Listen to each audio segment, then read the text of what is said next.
for today's video, nandito po tayo sa ating customer kasi bumili siya ng TV at pinacheck na rin yung kanyang solar. So, chinek po natin at ikakabit po natin yung bagong bili niya na TV, no? Ayan, 32 inches na TV.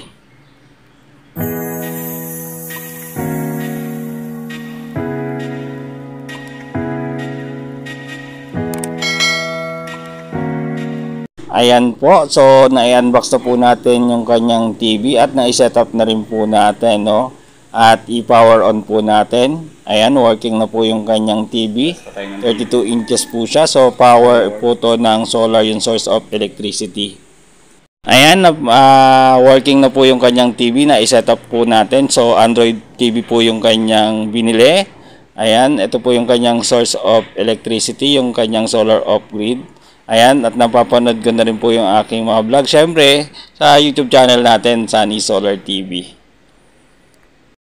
Welcome to my vlog, Sunny Solar TV. So, medyo matatagalan po tayong mag-upload kasi may natanggap po tayong trabaho. Ayan, nag-wiring po tayo ng bahay. Ayan, natapos na po natin yung kanyang pinagawa. Ayan, gumagana na po yung TV at dalawang electric fan niya. Power ng solar. Ayan po. So, promote renewable electricity through solar technology, mga ka-Sunny Solar TV.